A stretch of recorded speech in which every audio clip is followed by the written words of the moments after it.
What's going on, Yugi peoples? It's your boy, Almighty, back, and we're doing something a little different from the norm, deviating from that, status quo can, let's keep it PG-13. But, well, the Dark World Structure deck just released, and I'm personally a menace. So I went and I picked up a couple boxes, thinking I'm gonna play it. Little story time, the first deck that I ever played was Dark Worlds. First structure deck I ever bought, Burning Abyss Dark Worlds, so it's got a special place in me heart. With that out of the way, we're just gonna run through some test hands and then we'll break the deck down for you boys. Alrighty. So we'll just do like a standard cut. And let's see what we've got here. 2, 3, 4, 5. Alrighty. Okay, this is pretty good. Pretty good. So discard the Genta, search for gates. Right. Cast the gates. Banish. Ditch the snow. You get the draw off gates. So shuffle. Let your opponent cut. Draw one. New chain, chain 1, chain 2, specials itself, gives you a search.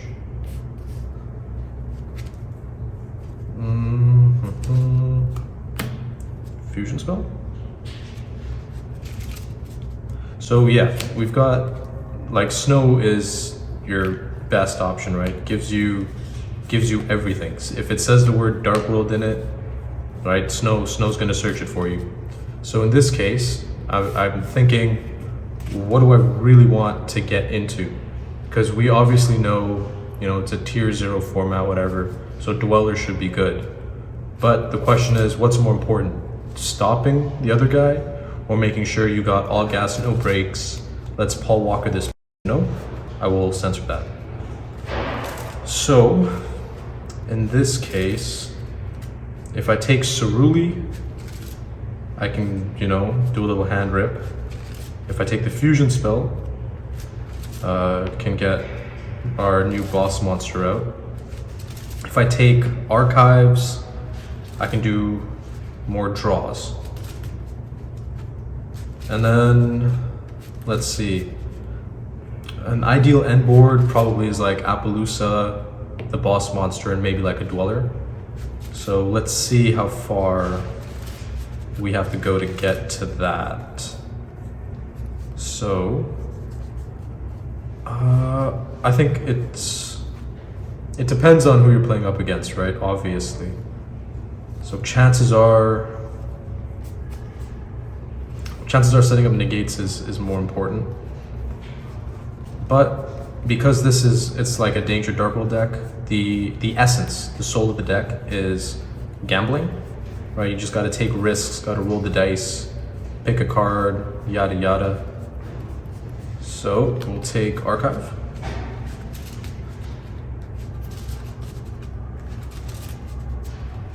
And then let Homeboy cut it again. All right. So play the Archive, play another Gates, use Gates effect, banish.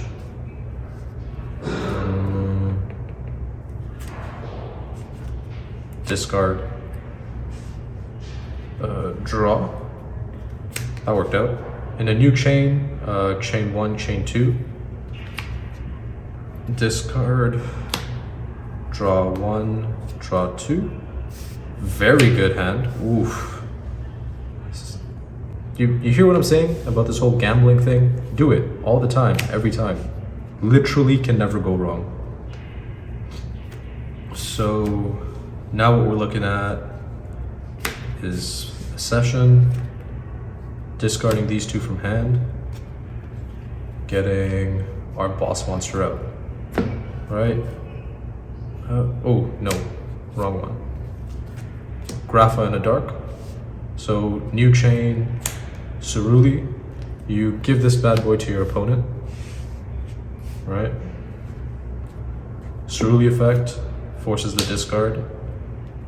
Silva effect, Specials, you just rip 2 cards. They're not playing with the full hand anymore. And if you play Magic, you know, you mulligan, you lose. Easy peasy. So we will bounce back off of Grapha. You can still Grapha under Dweller, by the way, so if you do get Dweller, don't feel too bad about it, you know? Bounce out again. Now, I've seen some of those hand loop combos, right? You've got the Security Dragon, but we don't have that here. Okay, we'll greed a little bit. So we'll play Archive to boost their attack because it has, you know, the 2 effects. To special summon, we will go ahead and link 4. Now, I mean, if you want to play it a bit safer, which defies the essence of the deck, you can just make a 4 negate Appaloosa. It's not half bad, but you want Saryuja's effect. Draw 4. 1, 2, 3, 4. Yeah, draw 4. Could be worse. Could be worse. This is Cyberstein. It's a proxy. All right. Time to game. Now, truthfully speaking, you probably don't want to play this card. Tier 0 format, self-explanatory. Draw.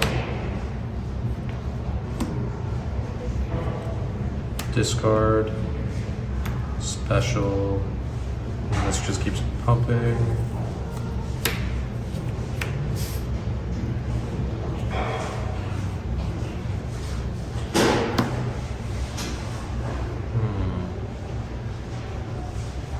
Special.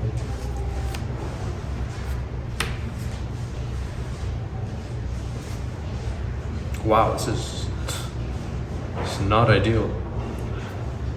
Oh, I should have kept the Neko main.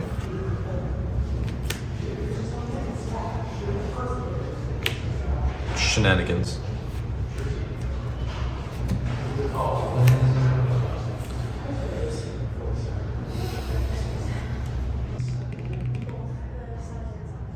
Okay. Effect. Target. Effect. And so after that, I mean, you know, Muckracker kind of just locks me into Fiends, which means there really isn't much else I can do after that. For a turn 1 board, it wasn't half bad. Anyway, we drew a new hand, and let's see where we're going with this one. Yeah, it seems I forgot that we're doing test hands, and I should show. Yeah, there we go. Good job. Good job past me.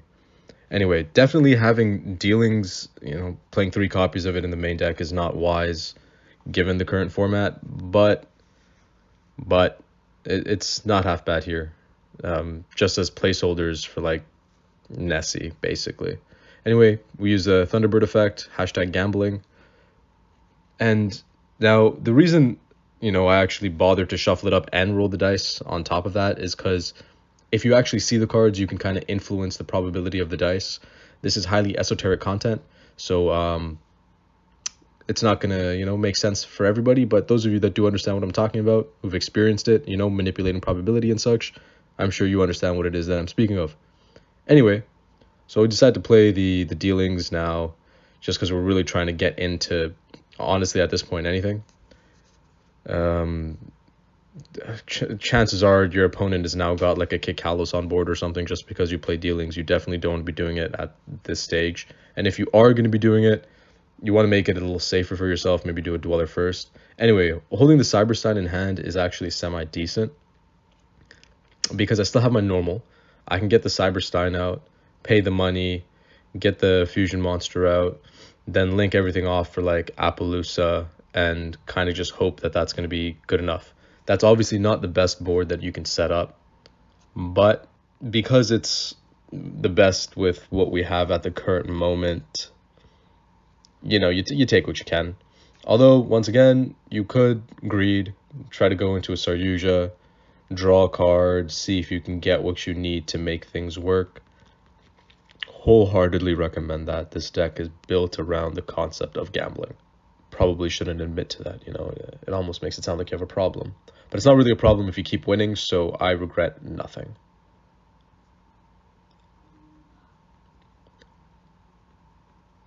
And as you can see here, like, obviously, if your deck is based on RNG and you're doing test stands, it doesn't exactly work out so well in your favor, because in a duel, things will change, things will be different. But, you know, you can always get better at drawing cards. It's a skill that you can learn. 100%, that's what I believe. So you should be practicing things like that, and you should just be willing the cards you want into your hand. It's a skill, 100%.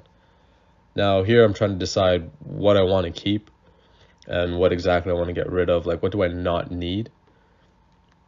And the sad part is I have the fusion spell, but I don't have Grapha. So that's not convenient, you know? Now,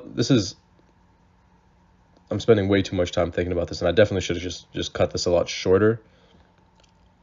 But I get to keep, you know, 2 cards. So usually does give me some additional effects, like, you know, the special, etc., etc. Now in this situation, we're just going to try to draw into our answers. Grapha, basically.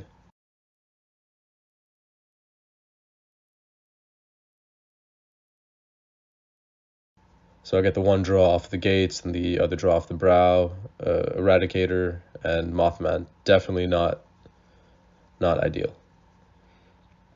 And then, well, you can still kind of play it, right? You can set the Eradicator and try a 50-50. Or honestly, you could keep the Eradicator in hand just to kind of decrease the probability of hitting Mothman, right? It really depends on whether or not you think the Eradicator is that worth it.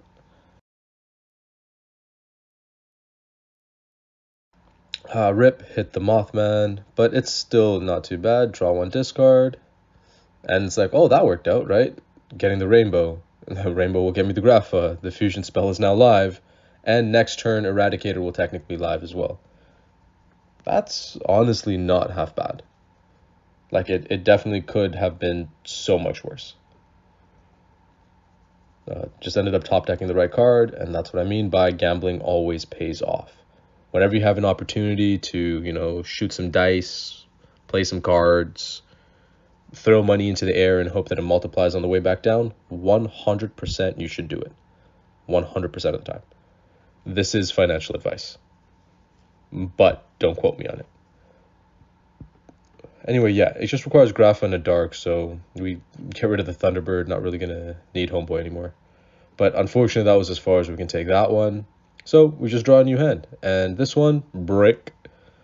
So I did end up taking out some of the viruses. And here's the thing, I only play 1 copy of the Eradicator and the Deck Devi. But even then, sometimes it's kind of an L. But yeah, you saw there, I even drew another card saying, like, oh, if we went second, like, maybe that would have worked out. It did not work out. So that's fine. These things happen, you know. Sometimes the cards just don't want to cooperate. So here we are. We're just going to draw a whole new hand, and this is playable. Playable enough. You know what I mean? But unfortunately, this is definitely a mistake on my part.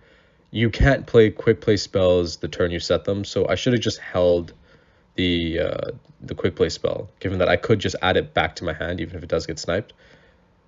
But it was a mistake, once again, made on my part. When I filmed this, I was, you know, it was a while ago. I'm gonna be real with you. And off the draw, you know, we got the Silva, so a little bit of hand loop in there. Look at that. But we elect not to. Just because you can hand loop doesn't mean you always have to, right? So we get Rainbow. Rainbow's got 2 effects going off now. I get the search for the Grapha, and now I'm going to get a special summon as well. So we'll special summon out the Genta. And you're probably thinking, like, what the hell? You know, the hand looping is the best part of this whole deck. Oh, blah, blah. It's like, the hand looping is great. But, like, you can give them a hand. I just make it so they can't play. Or maybe I want to go a little further with what I can do. Like in this case, especially given that I can't put my boss monster out right now, I'm probably thinking like, oh, might as well try different lines of play, because just because you can do the hand loop doesn't mean you have to. That's just all I'm saying. Although it is very nice, very strong.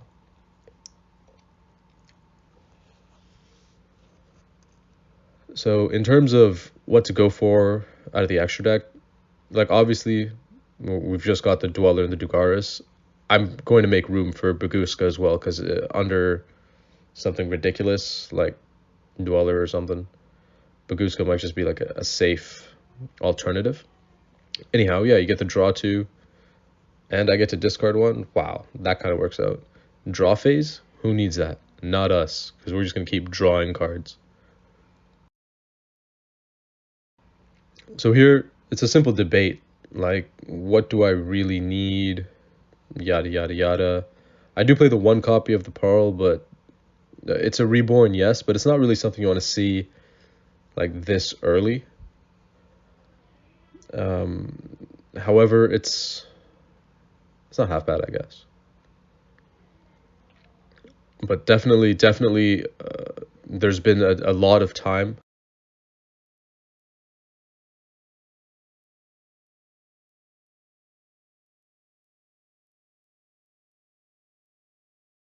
Unfortunately, there has been a lot of time between when I filmed this and, just when the deck came out. But at that point, yeah, I kind of stopped at the Pearl, because it was like, okay, I can just get something out, and then it just ends there. So definitely, it was pretty much a brick hand. Like, let's be honest. The only thing that was live there was the virus and the boss monster, which I can get out a little later. Anyway, here, play the gates and then activate a danger. Roll the dice. See what we hit. Bang, bang. Cool. Not the danger. So worked out for us, didn't it? Anyway, Bigfoot, get the draw. And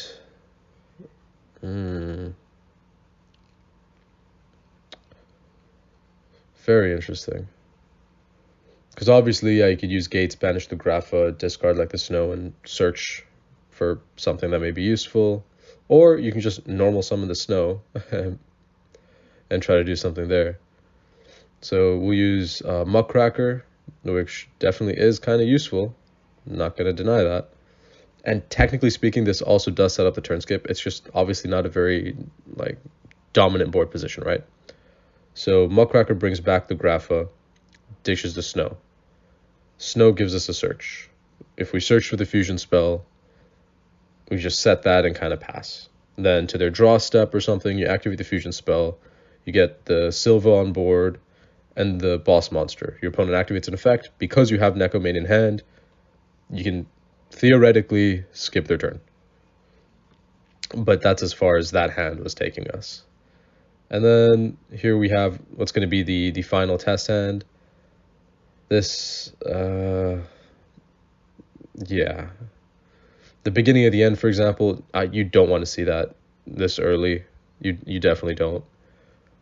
But, hey, it is what it is. Anyway, rip. You know what I mean. Rolled the dice and didn't get what we needed to. Used the drag down at the very least, so we're going to draw some cards. But in this format, that is not ideal, right? Letting your opponent discard cards like that is just not good. Anyway, here we go. We're going to draw more cards, see what we get. Fusion spell, no Grapha. That's kind of painful. And a snow with no way to discard her. Also kind of painful. So what we're really looking at is a brick. Anyway, that's just a little bit of a test hand video that I filmed like weeks ago. And I only now got around to actually editing. Don't hold it against me. Or do, I'm not your dad. I'm not going to tell you what to do, but you can call me daddy. Anyway, hope you guys enjoyed that. Like this video, because I enjoy that. It gives me a sense of validation, Didn't really receive much of it when I was younger. Share it so I can also receive more attention, because, I've got a bit of an ego complex. Maybe you want to help feed that, stroke my ego a little bit. Anyway, in the meantime, also, hit the subscribe button so I know that I have an army of followers who are willing to execute my every command. Anyway, hope you guys have a great day. Enjoy the rest of your week. See you guys in the next one. Konami sponsor me.